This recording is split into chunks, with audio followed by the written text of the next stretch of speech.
बिस्मिल्लाहिर्रहमानिर्रहीम। Dear students, अस्सलाम वालेकुम। आज हम पढ़ रहे हैं drawback in the Newton's formula. Last lecture में हमने ये देखा था कि speed of sound in air जो हम मालूम कर रहे थे वो न्यूटन के फार्मूले से हमने ड्राइव की थी, और जो रिज़ल्ट आया था वो प्रैक्टिकल वैल्यू से थोड़ा डिफरेंट था। 16% लेस वैल्यू आ रही थी। तो हमने कहा था भी जो न्यूटन की जो अजम्पशन है वो सही नहीं है। न्यूटन ने अज्यूम क्या किया था? न्यूटन ने ये अज्यूम किया था कि ड्यूरिंग कंप्रेशन जो है वो टेम्परेचर की वैल्यू कांस्टेंट रहती है। ये उसने अज्यूम किया था, जो कि उसकी अजम्पशन गलत है कि ड्यूरिंग कंप्रेशन जो है वो टेम्परेचर की वैल्यू कांस्टेंट नहीं रहती। तो लेप्लास नामी एक साइंटिस्ट ने आके इसको करेक्ट किया और सही फार्मूला ड्राइव किया था। तो आज हम वही फार्मूला जो है वो ड्राइव करेंगे। लेप्लास ने जो है कौन सा फार्मूला ड्राइव किया था? तो लेप्लास ने जो assumption the, Laplace assumed that compression and rarefaction in air takes place so rapidly that heat of compression does not able to transfer to the neighboring cooler regions. Therefore, temperature of the medium does not remains constant. It is an adiabatic change. तो Newton ने यह कहा था कि temperature change नहीं होता, isothermal change है। जबकि लेप्लास ने आके कहा कि टेम्परेचर जो है वो चेंज होता है, कंप्रेशन के दौरान जो है वो टेम्परेचर की वैल्यू बढ़ती है, रेयरफेक्शन के दौरान जो है वो टेम्परेचर कम होता है। तो कंप्रेशन जहाँ टेम्परेचर ज़्यादा होता है वहाँ से हीट एनर्जी ट्रांसफ़र होके कंप्रेशन रेयरफेक्शन तक नहीं पहुँच पाती इतनी तेज़ी से जितनी तेज़ी से कंप्रेशन और रेयरफेक्शन का अमल प्रोड्यूस होता है। यानी आवाज़ बहुत तेज़ी से गुजरती है, जिसकी वजह से कंप्रेशन और रेयरफेक्शन जो है उसका अमल बहुत तेज़ी से होता है, लेकिन हीट एनर्जी इतनी तेज़ी से ट्रांसफ़र नहीं होती, जिसकी वजह से टेम्परेचर चेंज हो जाता है, कांस्टेंट नहीं रहता। तो इसलिए हम लेप्लास ने जो है इस चेंज को एडियाबैटिक चेंज का नाम दिया।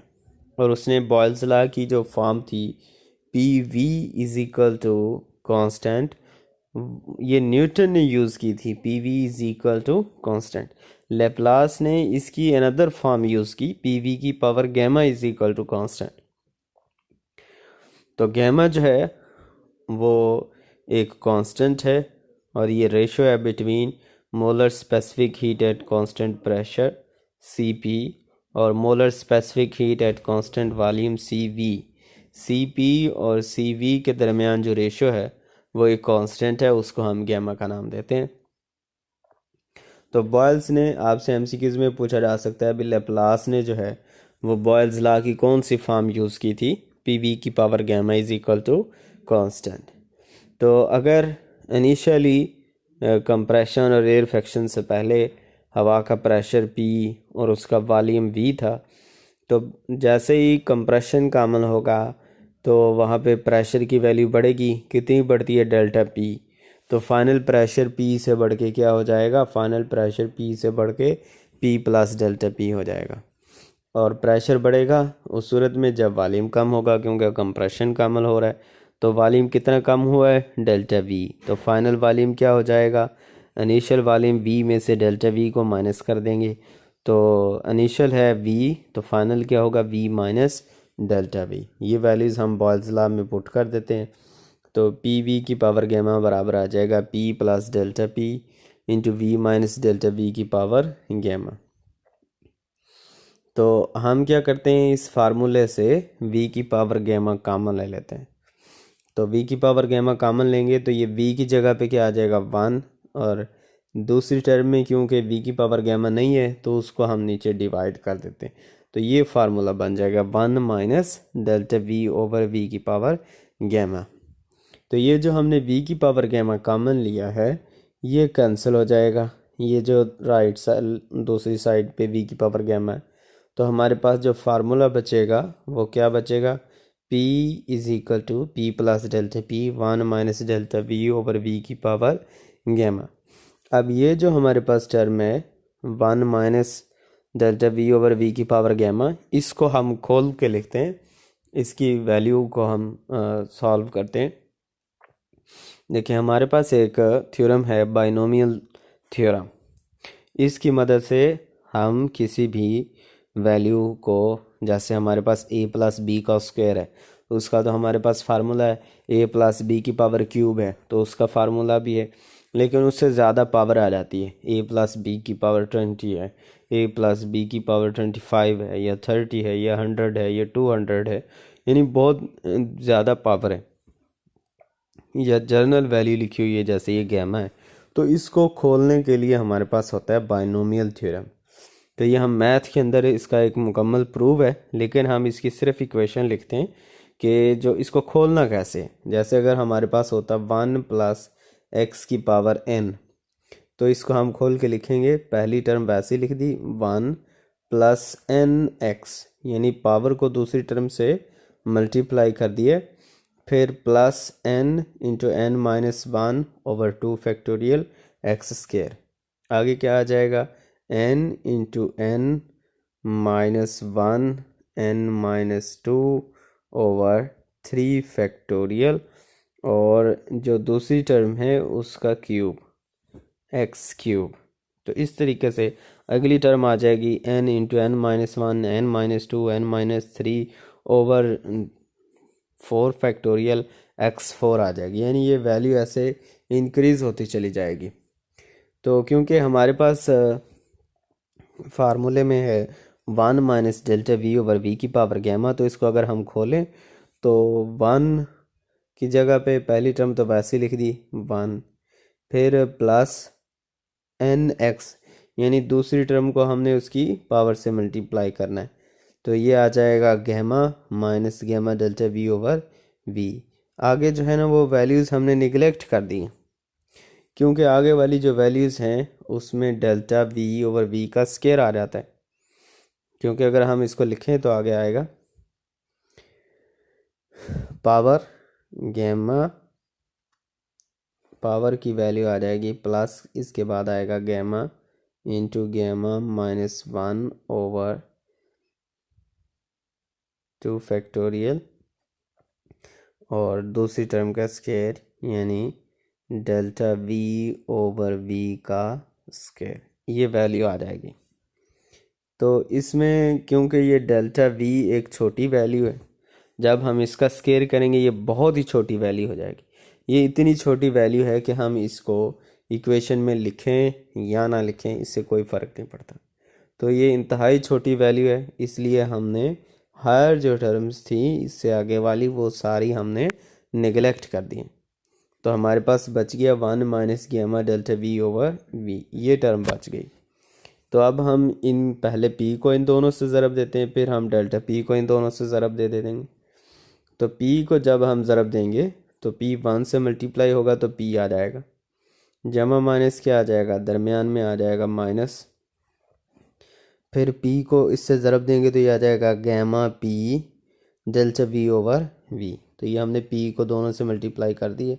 अब हम जो है डेल्टा p को दोनों से मल्टीप्लाई करते हैं, तो डेल्टा p को 1 से मल्टीप्लाई करेंगे तो वो आ जाएगा डेल्टा p, जमा माइनस क्या आ जाएगा माइनस, और फिर gamma delta p delta v over v।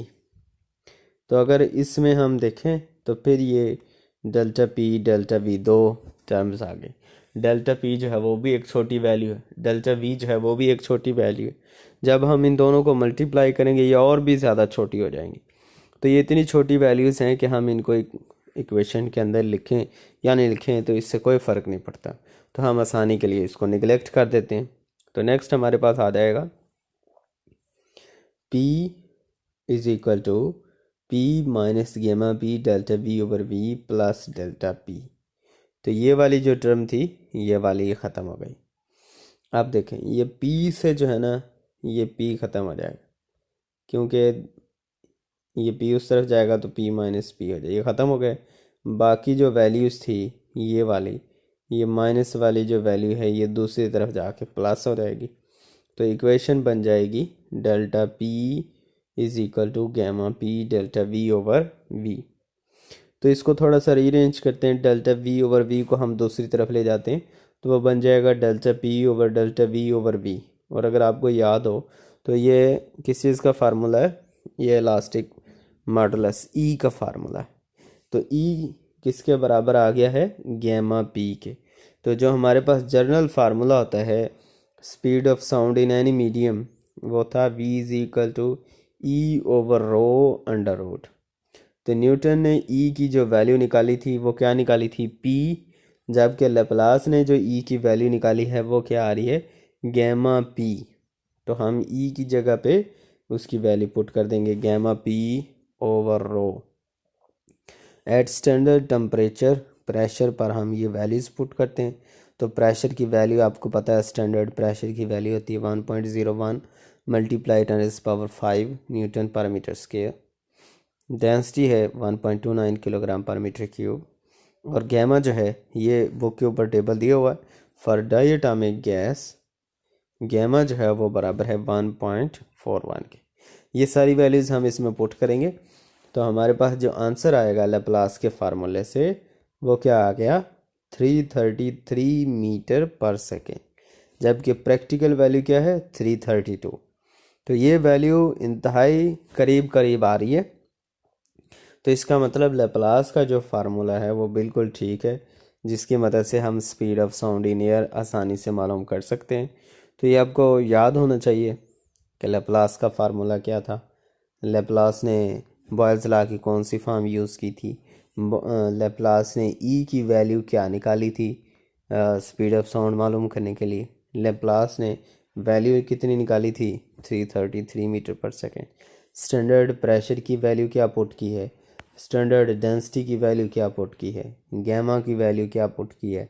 तो ये सारी वैल्यूज़ हमें याद होंगी तो फिर हम एग्जैक्ट वैल्यू निकाल सकते हैं। तो ये क्वेश्चन जो है वो मुकम्मल भी पूछा जा सकता है कि speed of sound in air के लिए फार्मूला ड्राइव करें, तो फिर आपको न्यूटन का फार्मूला भी लिखना पड़ेगा, लेप्लास का फार्मूला भी लिखना पड़ेगा। अगर वो हमें खुद बता देता है कि लेप्लास के फार्मूले से speed of sound in air मालूम करें या न्यूटन के फार्मूले से speed of sound in air मालूम करें, तो फिर जो वो हमें बताएगा हम उसी लिहाज से क्वेश्चन का आंसर लिखेंगे। अगर वो हमें नहीं बताता कि speed of sound in air by Newton formula find करनी है या लेप्लास फार्मूला फाइंड करनी है, सिर्फ वो पूछता है how can we find the speed of sound in air, तो फिर हमने ये मुकम्मल क्वेश्चन लिखना होगा। तो ये हमारा टॉपिक मुकम्मल हो गया। ओके, अल्लाह हाफिज़।